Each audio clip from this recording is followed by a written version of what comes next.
la police environnementale, ce n'est qu'un maillon dans une chaîne. C'est la chaîne, et c'est une chaîne, la propreté. Et aujourd'hui, on voit pas encore de résultats, mais on est en train de commencer un certain nombre de choses.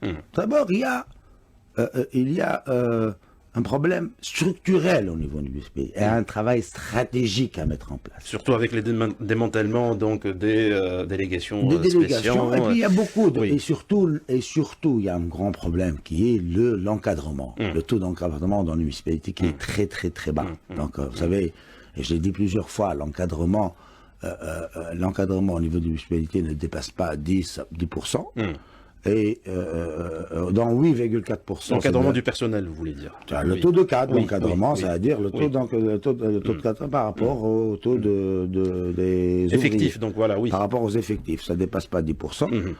Et 8,4% de cet encadrement est un encadrement en fait administratif. 1,6% encadrement technique. D'accord. Donc quand on dit 1,6%, c'est-à-dire ingénieur, or une ville pour qu'elle soit...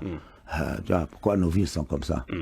Parce que une ville a besoin d'urbanistes, d'architectes, de paysagistes, d'ingénieurs en transport, d'ingénieurs en énergie, d'un certain... donc elle a d'ingénieurs en propreté, d'ingénieurs en technique de l'environnement.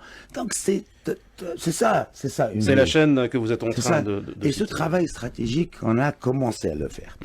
Alors, par exemple, quand on parle de déchets, il y a un plan de gestion de déchets. Un plan de gestion de déchets qui doit être écrit, partagé, réfléchi, qui soit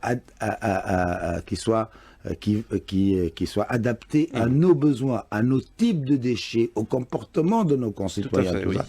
Et ce plan de gestion de déchets, où on fait un plan, on laisse le temps aux municipalités d'exécuter ce plan, on laisse aux citoyens, par exemple aujourd'hui, vous avez des immeubles, vous n'avez pas un local à déchets, tu vois, donc tu vois, il faut peut-être ça, il faut le mettre dans la loi, obliger les gens, peut-être donner un délai, aider petit à petit, c'est pour que chaque immeuble se dote d'un local à gestion de déchets et que la municipalité passe à temps pour le prendre, tu vois, et donc interpeller les syndics aussi pour essayer. C'est un travail stratégique qu'il faut faire. Donc on ne peut pas rester aujourd'hui dans le travail quotidien. Et bien sûr.